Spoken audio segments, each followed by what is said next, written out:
Arrêter immédiatement et lutter contre les évasions clandestines des forêts classées. Déloger tous les clandestins des forêts classées, replacer les forêts relativement mieux conservées pour sauvegarder les espèces forestières et la faune. Des décisions en vue de sauver le couvert forestier dans la région de Lamé. Des recommandations issues des états généraux des forêts dans cette zone du sud-est de la Côte d'Ivoire.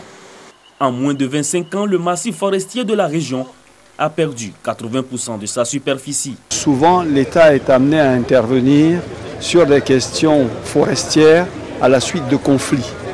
C'est parce que des sujets importants et préoccupants surviennent sans que l'autorité hiérarchique ne soit informée. Ils prennent une ampleur telle qu'au moment où on les découvre, quelquefois il est trop tard. Et là, ce que les populations ont voulu faire, c'est anticiper. Pour sauver ce qui reste encore de la forêt dans la région de Lamé, l'implication de tous est souhaitée. Il est temps qu'on arrête, parce que nous avons vécu tout ce qui s'est passé à Guiglo, nous avons vu ce qui se passe à Man, et si on y prend garde, nous allons non seulement perdre la terre, mais il va y avoir des problèmes de personnes et des règlements de compte. La forêt demeure une ressource naturelle importante pour la préservation de l'environnement. Deux ministres, celui en charge de la salubrité de l'environnement et du développement durable et celui des eaux et forêts ont réaffirmé leur engagement à réhabiliter le couvert forestier dans le cadre du projet RED+.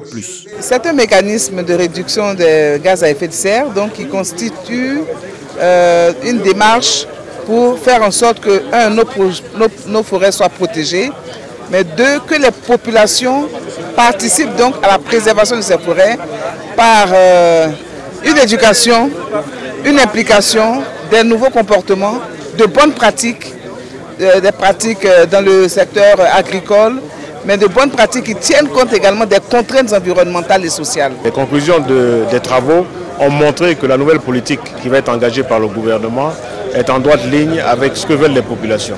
Donc c'est un partenariat gagnant-gagnant, non seulement les populations, mais aussi les industriels du bois, mais également les industriels de la culture du cacao et les autres cultures pérennes. À ce jour, sur les 9 forêts que renferme la région de Lamé, il n'en reste plus que 3.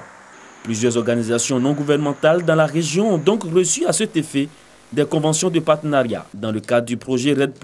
Il s'agira pour elles de mener des actions de reboisement dans différentes localités de la région.